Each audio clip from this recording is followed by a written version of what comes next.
Hello guys, welcome back to my channel, and in today's weekly analysis on GBPUSD, I'll be showing what I was able to go through for the week and what I'm really expecting for the coming week. GBPUSD really made a very one-way move for this week, as you can see it on the chart right now. Price was selling off from this point here for a couple of weeks back now. So I was expecting price to get to a point at which this selling off will end, and I saw this daily demand area here on the daily time frame. Let me show that on this daily time frame. As you can see it clearly here. So after price took out this high here,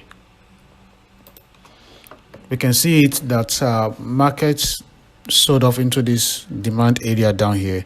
Then immediately price respected this from the 4 hours. I know something is about to happen from this point. So that was when I started looking for the buys.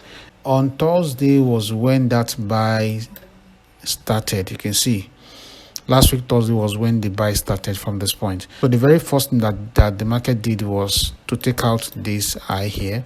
This eye here was taken out. Then I had this change of character here on this time frame.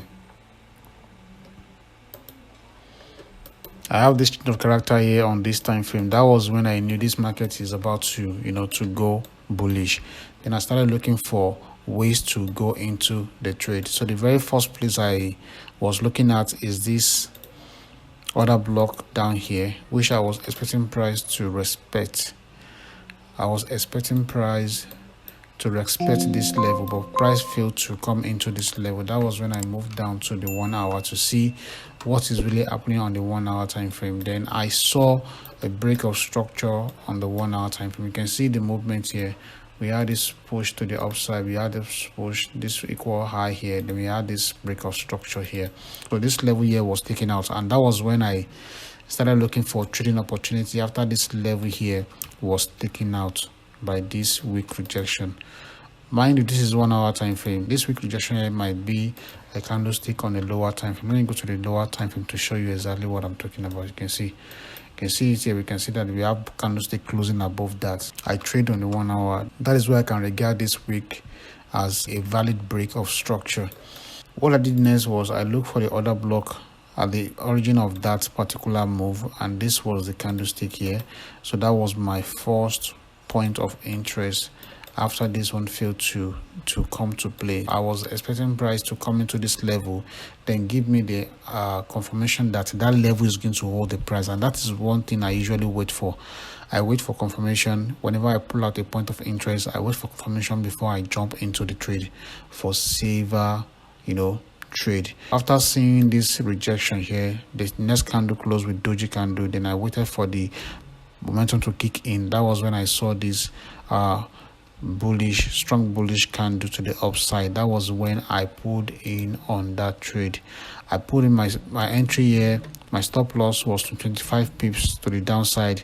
Now I reach out for 100 pips take profit. As you can see, that was how I backed my 100 pips for this week. Though that took 2 days. I entered the trade on Monday, and I was out on Tuesday evening, so late Tuesday evening. That was how I was able to get the 100 pips. Since then, I didn't take any other trade from then. That was what really happened during this week on GBPUSD. Nothing too crazy. I just took only just one entry. What am I looking out for in the coming week?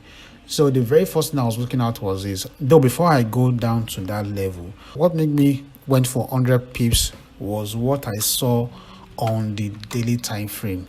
I was looking at this movement here.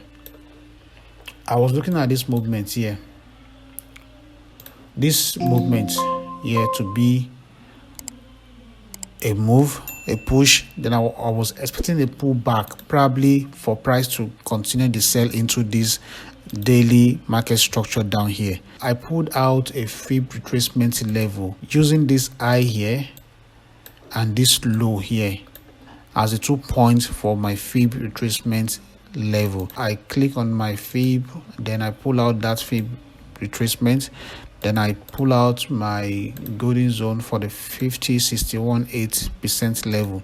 Okay, I pulled that out, and I was targeting my 100 pips within that level. So that was what I saw that made me go for the 100 pips take profit. Whenever the price made it into this golden zone, I'll be closing the trade. That was my intention, and that was what the market did.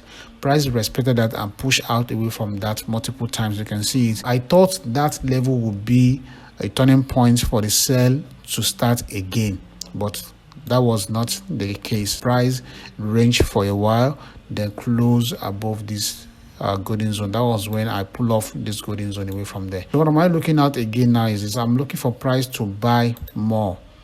That was the very first thing I'm looking at on Monday, to go more bullish into this daily market structure up here. Once price gets to this level, that is when I'll be looking out for the market reaction on the H4 to see whether the market is going to hold within that level or is going to break above this daily market structure, and that will be determined on the 4-hour time frame. If I can get a 4-hour candlestick closing below this level, that tells me I'll be looking for sell throughout the week. This is about 3 weeks movement. Yes, this is about 3 weeks, almost 3 weeks movement, 2 weeks and some days into this level here, and this one will just take only just 1 week to move into this point here. You can see how markets can be. We can't really determine how the market wants to move, but the main thing is just for you to know where the market is likely to move to. That is why I'm saying if price can just move to this point here, there's high tendency this level will hold the price. Then I'll be selling off from that point probably for a week or two thereabouts, back into this daily market structure here. But if price should make it up here, close above this, I'll be looking for buys into this weekly market structure that I have up here. These are the things that I'm looking out for this week. That will be all for now on GBPUSD. If you have any contrary opinion to what I'm showing on this chart right now, you can let me know in the comment section. Probably share your own idea of where you think the market might be moving to, or what do you think the market might be doing for the coming week. And if you have any question, you can just drop them on the comment section. So that'll be all for this week. Thanks for staying this long, and see you guys again next week. Have a wonderful weekend. Bye for now.